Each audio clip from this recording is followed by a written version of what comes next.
medieval town must have been built almost entirely of wood, plaster, and thatch.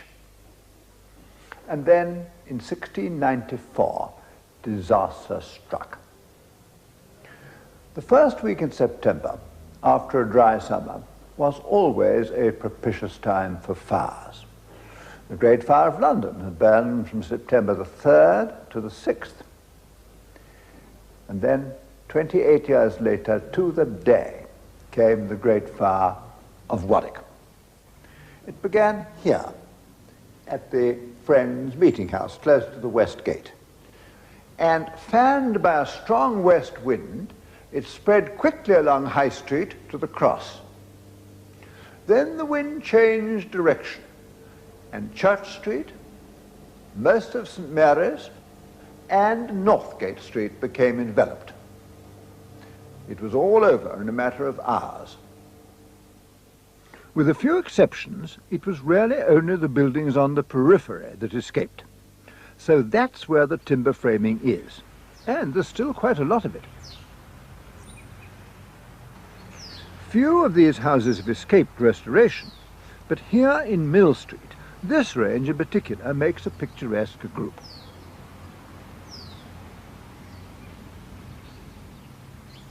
Here are some closer to the centre of the town, quite near the old cross, in fact.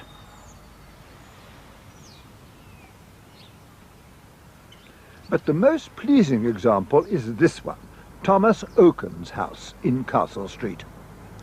Thomas Oaken was a well-to-do Elizabethan mercer who left all his property, including this house, to the town. Structurally, this is timber framing at its most satisfying, with those two magnificent curved braces echoed by smaller ones.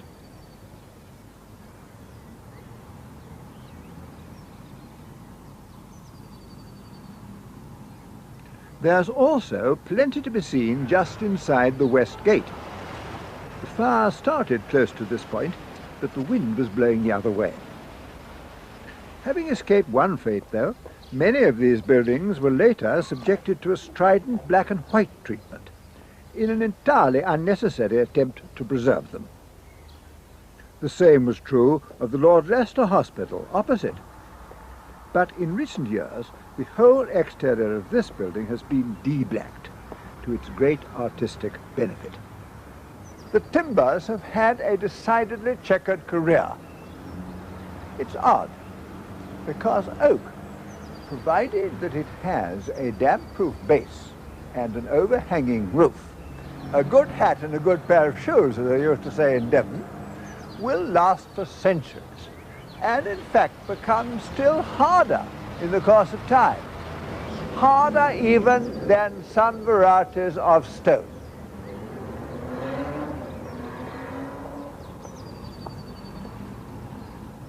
It's not only the timbers that have had a checkered career.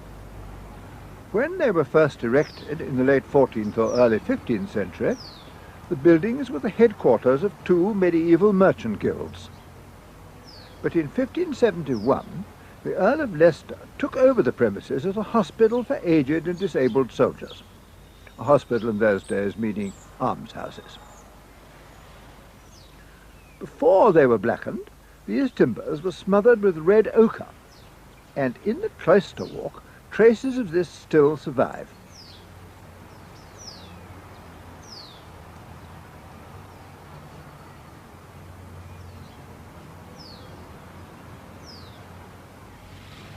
Adjoining the hospital on the right is the former Anchor Inn, another timber-framed building dating from before the fire.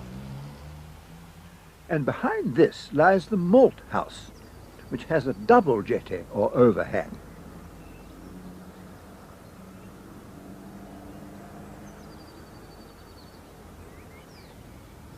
It also has some of that rather busy infilling, with cusped circles and concave-sided diamonds, characteristic of timber framing in the Midland and Western counties. By the 1840s, perhaps because it was just an almshouse, the hospital had been allowed to fall into a very dilapidated state. The front of the master's house The gable building on the far side of the courtyard is Victorian. This is, for the most part, a plaster sham, the black being painted on to look like timber. It's somewhat ironical, therefore, that this should be the part most photographed by unsuspecting visitors.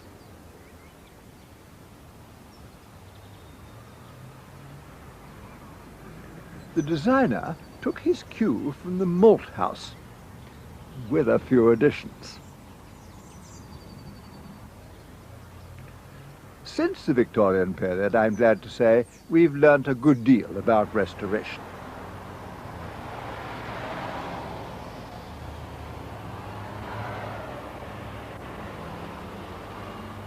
All the same, black and white dies hard in Warwick. Moreover, much of the timber framing can only be described as facsimile replacement.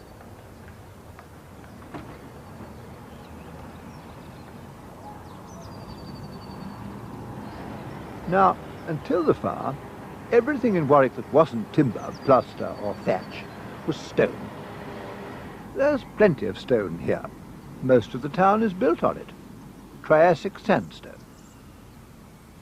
But unhappily, none of it is very good. It's an attractive stone when first quarried, but horribly friable. It just won't stand up to centuries of weathering.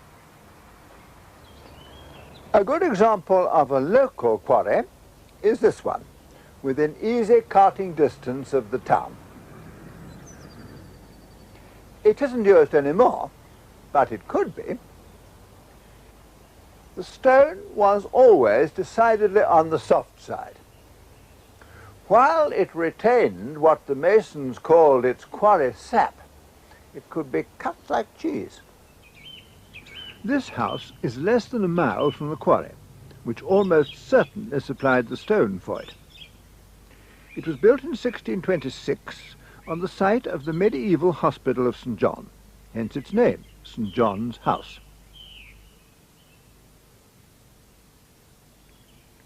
Of the 5 gables, the 3 with curved sides are of the Dutch type, rather popular in the time of Charles I. The restoration of the stonework is, of course, an incessant expense, but the house, most of which is now a branch of the County Museum, is admirably maintained.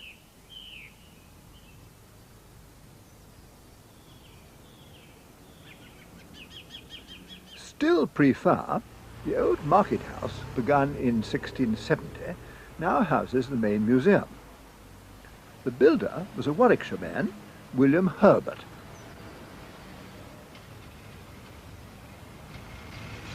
In 1935, believe it or not, the town council actually wanted to destroy this building. Now, I'm not saying that all here is entirely well. The condition of the stonework, again, isn't quite what one would wish. Furthermore, until 1879, the ground floor was open, as the designer intended.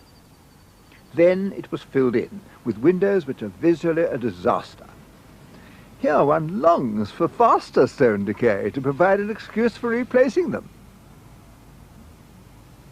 What did happen in 1961 was that the cupola and dormers were put back. This improved the appearance of the building enormously. Far and away the largest and most imposing stone building here is, of course, the castle. Perched on a 50-foot high precipice, dropping sheer into the River Avon, this is one of the great sights of England.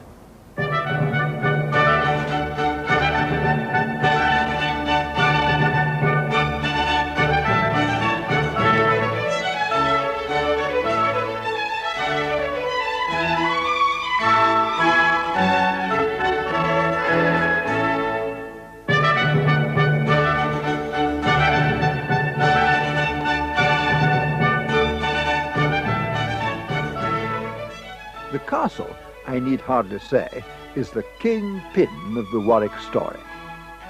Very strong both by nature and by art, as William Camden put it rather neatly in his Britannia of 1586.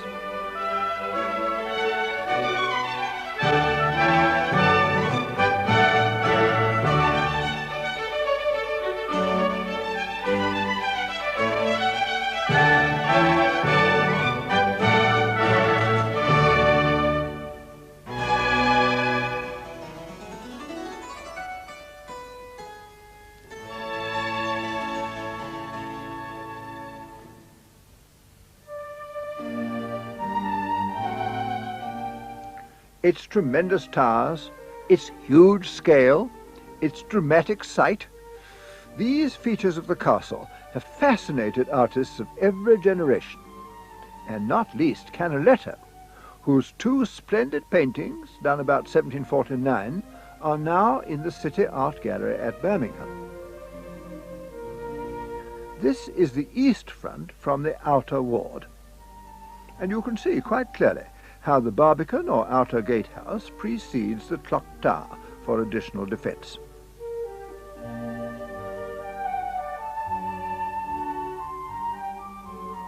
And here's the courtyard view of the east side. The castle is the first building in Warwick of which there's any record.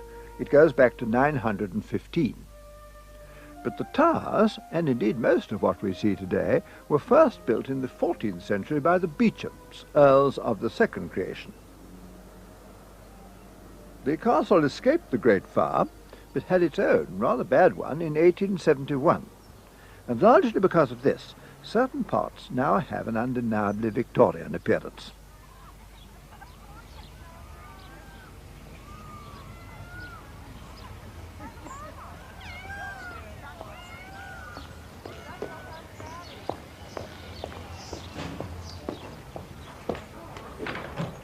Inevitably, over the centuries, there's had to be a great deal of restoration.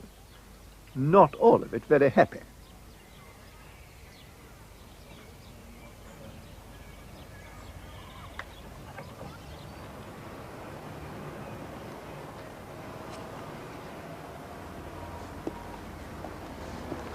I'm on the roof now.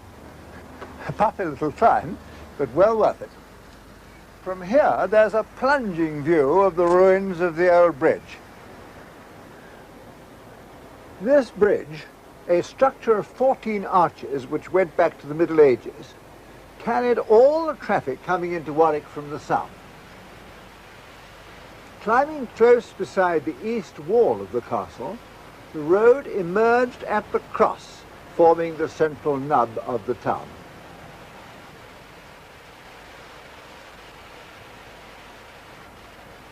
By 1789, this bridge was in a very bad state of repair. So bad, indeed, as to be unsafe. The Earl of Warwick saw his chance. If, he said, the people would agree to divert the road from Banbury some 250 yards upstream, he would defray 3/4 of the cost of the new bridge. It needed an Act of Parliament to get the scheme through. Warwick certainly did get a fine new bridge, but the Earl obtained an invaluable extension to his grounds. The castle and its park now monopolise the whole of Warwick's view of the Avon, even more than before. And the rerouting of the road caused the central crossroads to lose much of its former significance. The high cross, which used to occupy the site, had been removed shortly after the Great Fire, when it was declared that henceforth all public streets and lanes should be of a convenient wideness. But the disappearance of this landmark had an unfortunate and unforeseen effect, since the unimpeded stretch running from the west gate to the east now acts as a magnet for absolutely incessant traffic. The east gate, by the way, like the west, marks the limits of the medieval walled town. The upper part was rather charmingly rebuilt in the Gothic manner in 1788. At its two ends, close to the gates, this long street has kept its Greek Doric pillar boxes. The first letter boxes were erected in England in 1853. And in the early days, the local authorities were given a considerable amount of freedom to produce their own designs. They weren't even always red. Not many, though, chose the classical style, but Warwick did, and this letterbox is a precious survivor.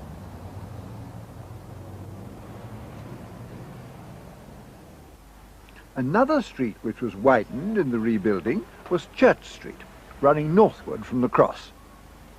The view along it is dominated by the commanding presence of St. Mary's Tower, built of stone brought from Warwick, 5 miles to the west.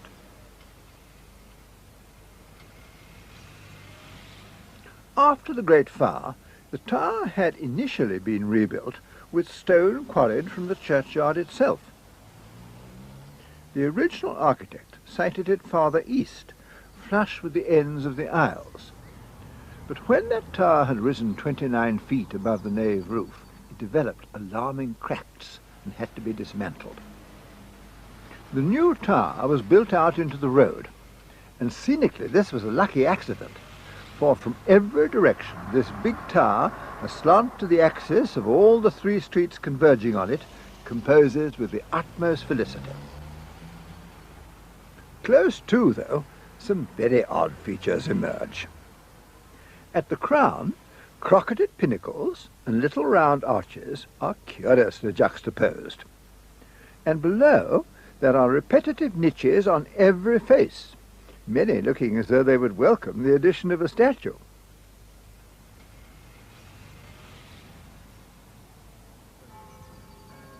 It really is an odd stylistic hybrid. And because the tower had to be built out into the road used to run beneath it. The rebuilding was completed in 1704. This is what the Germans call a Hallenkirche, or hall church, a type of church not common in England, in which the aisles are the same height as the nave.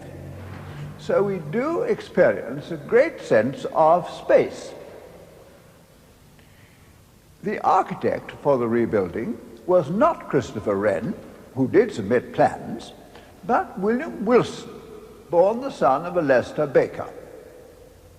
The nave has many merits, but I'm bound to add that had Wren been the architect, I do not believe that he could conceivably have designed window tracery as ugly as this.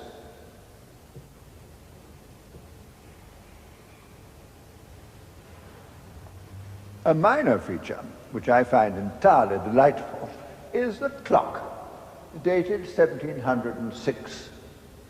Not long ago, it was beautifully restored.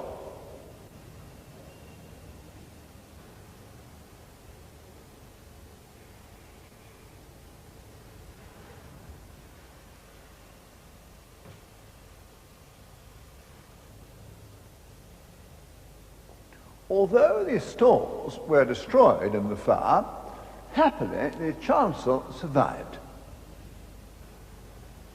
And so also did the feature for which this church is most celebrated, the Beauchamp Chapel, which dates from the middle of the 15th century.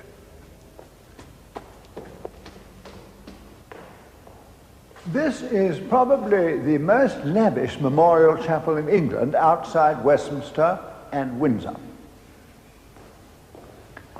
In the centre is the tomb of Richard Beauchamp, guardian of Henry VI. The sculptures are of gilded brass. The material of the tomb chest, Purbeck marble.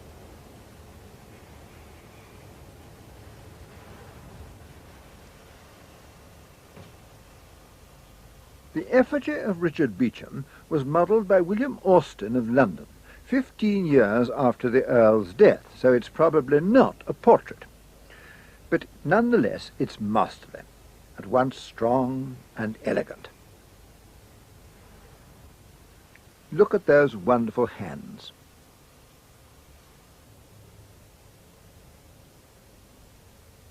At his feet are a muzzled bear and a griffin, the bear being his badge and the griffin that of his wife. Beauchamp was certainly a man of action. He travelled to the Holy Land, defeated Owen Glendower in battle, was an English representative at the Council of Constance, and was also involved with the burning of Joan of Arc.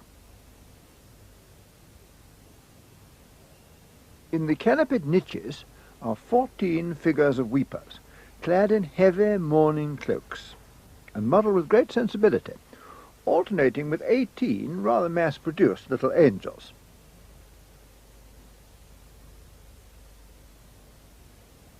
Among a great deal of other sculpture in this chapel, of varying quality, the little figures that frame the east window are unusual.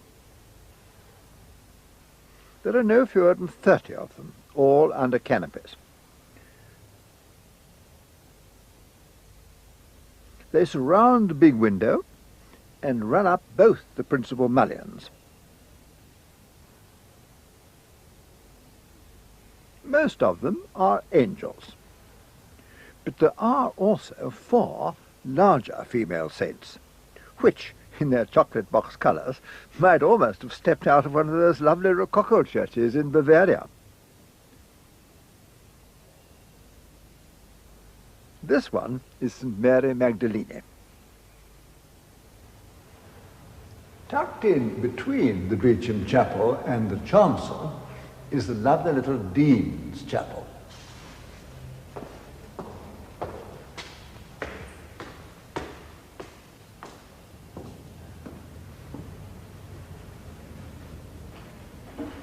This was inserted a few years after the Beauchamp Chapel had been completed.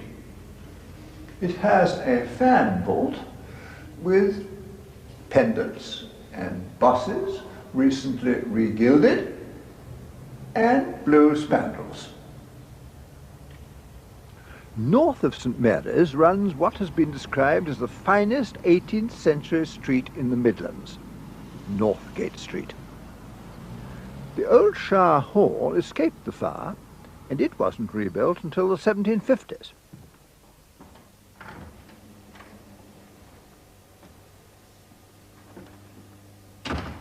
The interior is especially notable for 2 octagonal courtrooms, rooms of great distinction.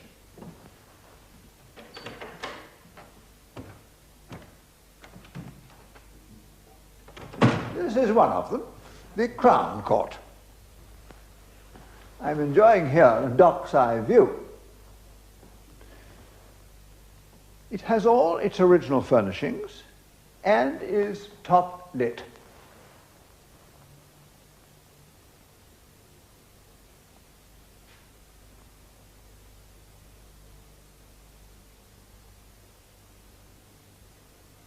The 8-sided dome is adorned with stucco panels of 2 alternating designs.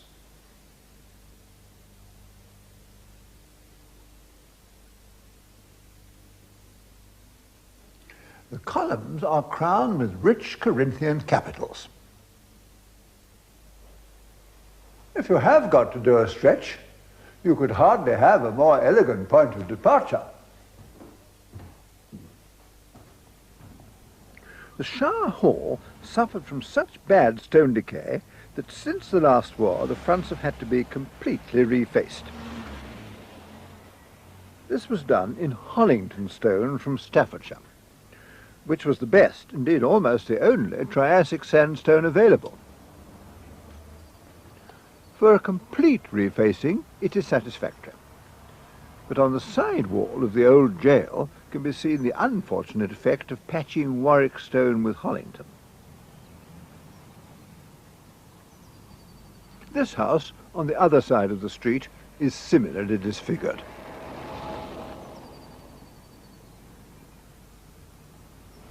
A better example of restoration is the former courthouse, now the offices of the town council.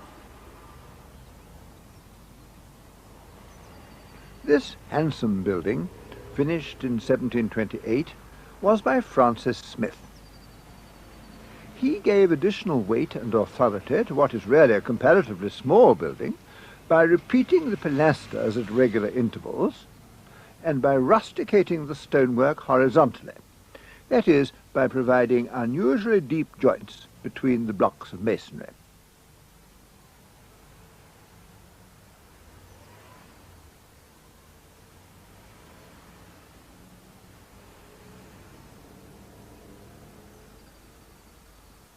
Beneath an exuberantly carved coat of arms stands the stern figure of Justice, painted but actually cast in lead.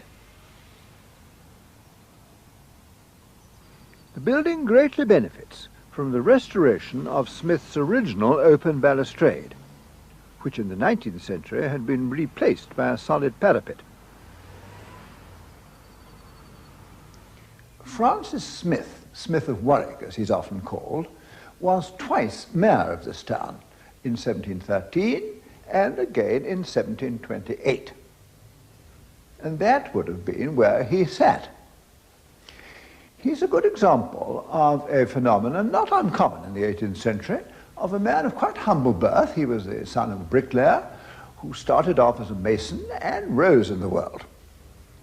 In middle age, like many of us, he put on quite a lot of weight. It was the fire of Warwick that gave him his great chance. He became a master builder and in all but name an architect, with a substantial country house practice all over the Midlands. He was no genius, but at best his work is very pleasing.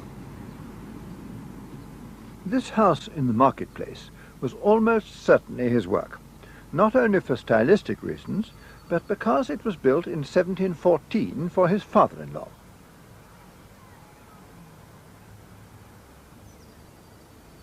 After the fire, timber framing, and especially thatch, were absolutely taboo in Warwick. In some streets, in fact, any thatch which had escaped the fire had to be removed. So the choice here lay only between not very good stone and brick. Smith chose stone, with the result that in 1963 this house had to be completely refaced.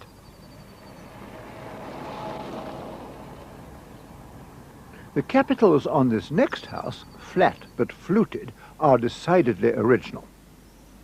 This is an early 18th century stone house which has so far escaped wholesale restoration. It offers an interesting study in windows.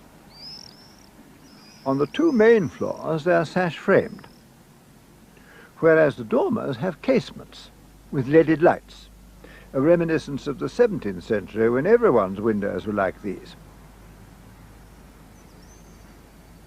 The thin, finely moulded glazing bars on the ground floor are an obvious renewal, perhaps about 1800. But on the first floor, the thick, flat bars are original. Glazing bars were nearly all like this when they first came in shortly before 1700. By comparison with that modest country cousin, this one, about a generation later, is brimming over with self-confidence. Just look at the delicate twin pilasters and the stylish capitals. And here the glazing bars of the windows are just right. The counterpoint between the smooth upper story and the bold rustication below is delightful. Still, it can't be denied that the local stone was extremely vulnerable to decay. And so more and more people in Warwick came to abandon stone for brick.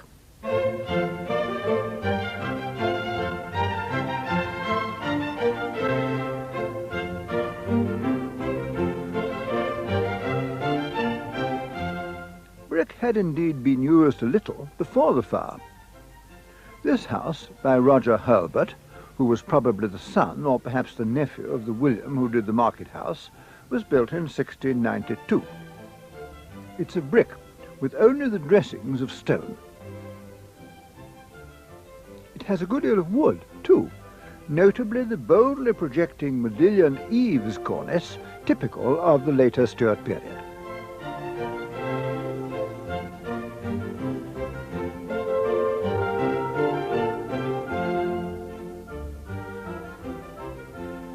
The original windows would have been casements. These, not at all satisfactory, were put in about a century later, probably by the parents of the poet and essayist Walter Savage Landor, who was born here and after whom the house, which is now part of a school, is named. This house could also have been just pre-fire. It's enjoyable, but unfortunately it's now divided. I do wish the two owners could agree on a common colour scheme. In their own interests, it would add scale and dignity to their property. And may I make a strong plea for white, which is far more telling in contrast with the brickwork.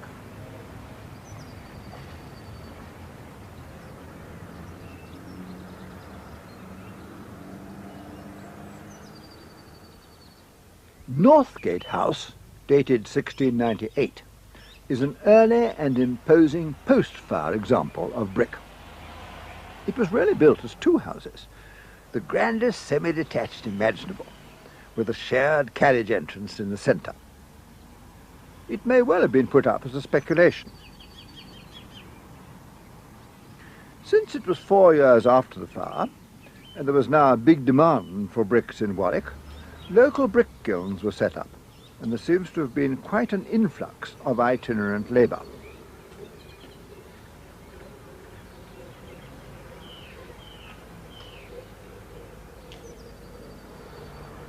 When first built early in the 18th century, these were regarded as amongst the most desirable private houses in Warwick.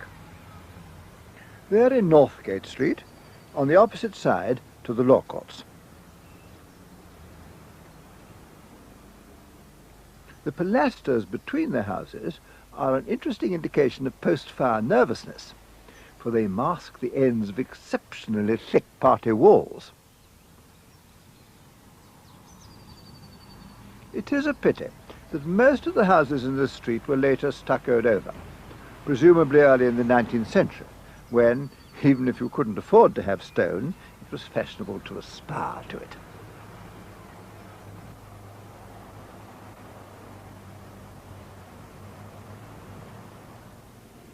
But here's a good example of a Georgian house which escaped the stucco.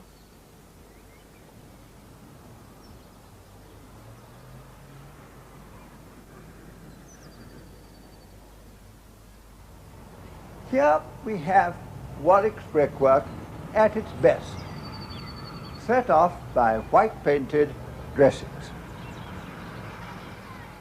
And as an extra bonus, there's still crown glass in almost all the windows. This hand-spun glass, virtually unobtainable for a century and more, harbours the most delightful, glinting reflections.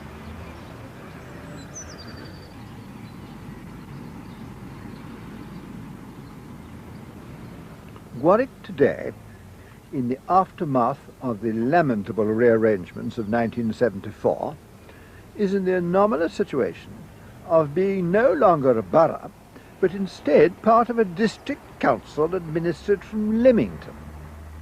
And yet, at the same time, it is still the county town of Warwickshire.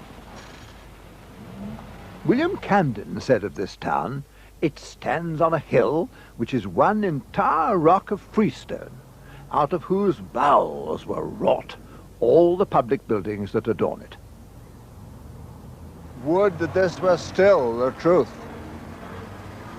But the county council, which has done some good work for Warwick, has put up a big building on a key site which is totally out of keeping. Just look how the strong horizontals cut across the verticals of the church tower, thus depriving the town of what used to be one of its most delightful views. If the new building had to look like this, it should have been far less conspicuously sited. All that we have left is the rich crown of the church tower, and even that disappears as we approach. It really is a tragedy.